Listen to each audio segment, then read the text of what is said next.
Hey, I wanted to make this video.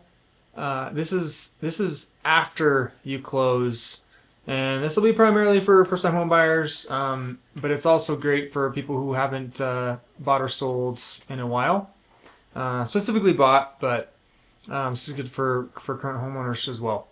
So these are the top 10 things you should do or you should look at doing after you purchase your home. Number one is change the locks immediately. A lot of people don't actually do this. It's more of a safety thing. As long as you're getting all the keys back that you know from the previous owner. Hard thing is you don't know actually how many keys were ever made. They may have made six and then they only give you three and they just forgot them or they lost them or they threw them away accidentally, whatever. Um, so it's always smart to get these changed out. Kwikset has a great lock that is a rekey, so you can take any new key. You have to have the old one, but you can take any new key and rekey it to the new key.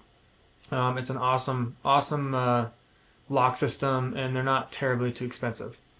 Um, Number two, set up and confirm your utilities and services. Obviously, this is a no-brainer. Sometimes they'll automatically be swapped over if it's like part of escrow or it's like a city or whatever. There'll be a change form that's done at closing sometimes. But you always want to just make sure. HOA is a big one. If it's like paid quarterly, you'll never get anything until that thing is due. And if you happen to miss correspondence, they'll be asking, "Hey, where's our money?" So just double check to make sure everything's done there. Number three, homeowners insurance documents.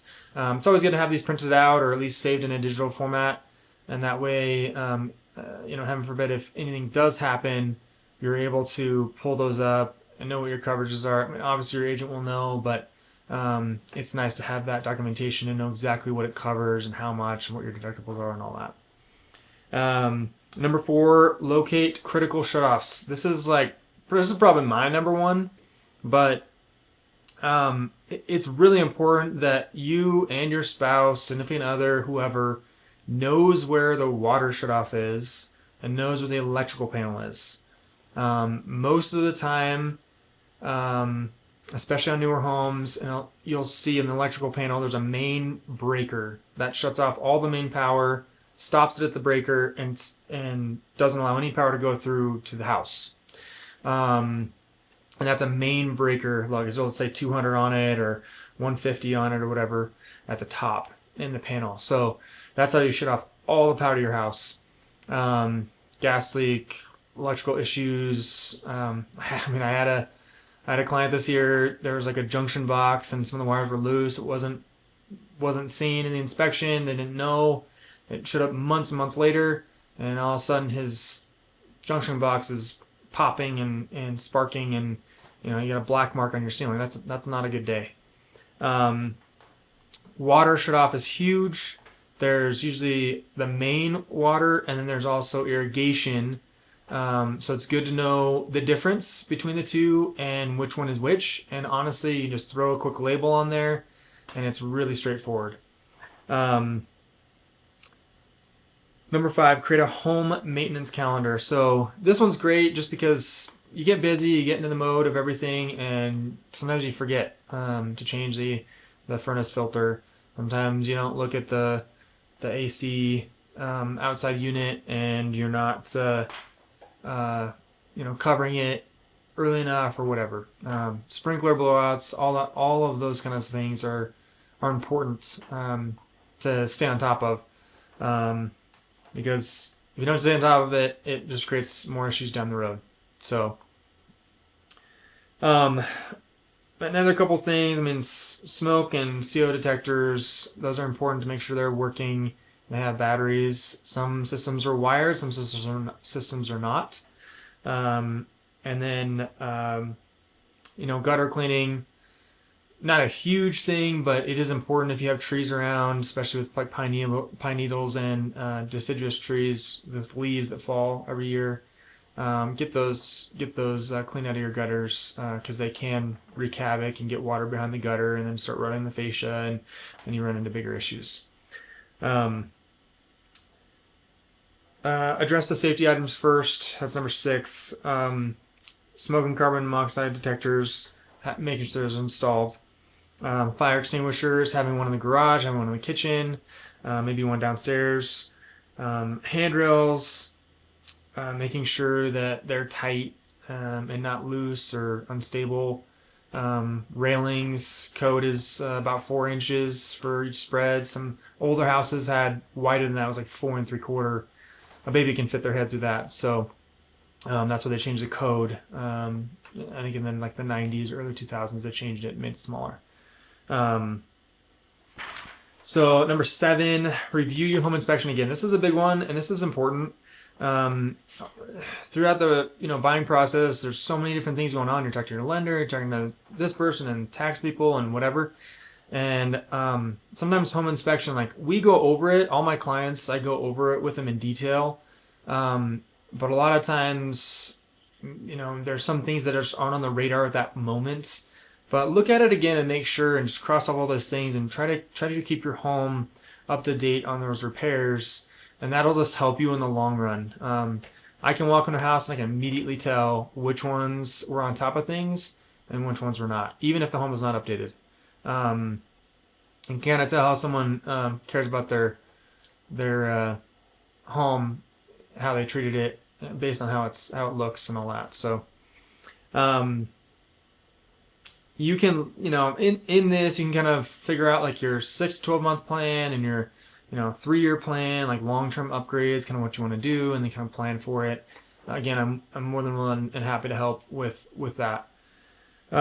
Number 8, set aside a home emergency fund. Obviously, this one's important. I know it's hard these days to set aside a bunch of money. It seems like everything's becoming more and more expensive, but this is important. I mean, you're gonna have joys of homeownership. Is you have an asset that grows, and eventually it will become something that's really, really big, and as you pay down principal and appreciation rises.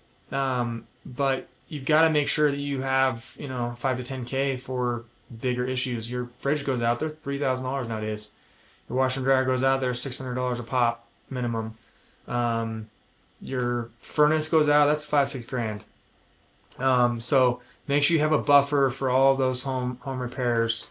Checking your window trim, all your caulking around the house, the exterior of the house. That's a big deal. A lot of people miss that and they don't stay on top of it. And then 4 years later, their window trim is rotted out. And the worst cases is where you have the sheathing behind that is actually rotted out. That's not good. And it happens. I repaired many window trims in my time. So keep that emergency fund up, and then you'll be ready and able to fix the things that need fixing when they need fixing. Update your address everywhere is obvious, but some people miss it. I've missed it before, and all of a sudden I keep getting mail and I miss the car registration thing, and it doesn't show up, and I'm like, well, I don't know what's going on. And then document your home from day one. Basically take photos, videos of kind of how everything looks. Your fridge, all your appliances, serial numbers, all of your HVAC in your furnace, all those codes and serial numbers and model numbers, those are important for insurance purposes. So again, heaven forbid, you have a flood, or you have a fire or something like that. Sometimes the insurance companies would have liked to know what was in there, especially if you upgraded something that was kind of above and beyond what typically would be there. Instant hot water heaters are expensive, but they're great. But sometimes an insurance company will fight you on, paying for that. That's triple the cost, and they'll ask you about it. So if you have pictures and proof, that's always an easy thing. As far as some other tips and tricks, I mean, for when you buy a home and it's your first home and you really want to knock down and you want to tackle that debt, the best thing you can do is, and there's all these kind of people on YouTube and Instagram doing their little fancy, pay them twice and this and that, whatever. And yeah, some of those are great. But you know, doing it is better than nothing. You can watch 10 different videos and learn 10 different tips, but if you don't do them, it's not gonna matter. Um, the best one that I've heard of, that's the most manageable one, that is most realistic. If you can save a couple $100 a month, maybe it's $400 a month in some cases, and you save that for 12 months, you'll have an extra mortgage payment. If you pay one extra mortgage payment on a 30-year loan and you do that every year, you'll cut your mortgage by 7 years. So that's a big deal. And the reason it does that is because you want to make sure that payment, that extra payment you're making per year, one payment a year, is going towards principal. Because in the beginning of your amortization of your loan, you're mostly paying interest. That's just how it's broken down. That's how loans work.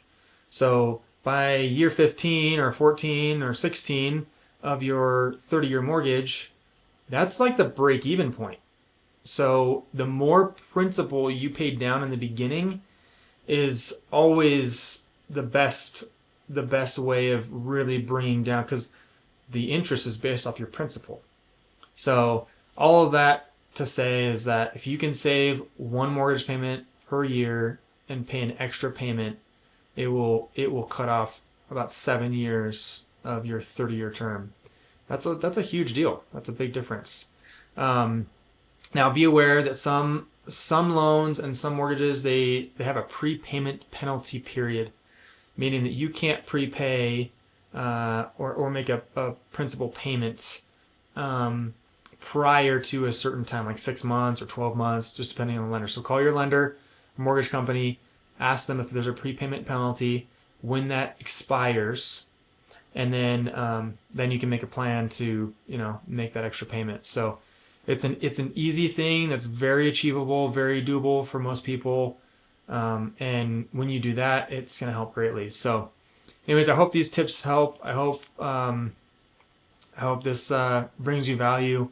As always, please reach out with any questions or concerns, and if you want other tips and tricks, you can follow me, and if I'm not providing that in a video format or email format, then just call me or send me an email and say, hey, what about this? And I'll be sure to do some research on it and provide you with that answer. So thank you. Talk to you soon.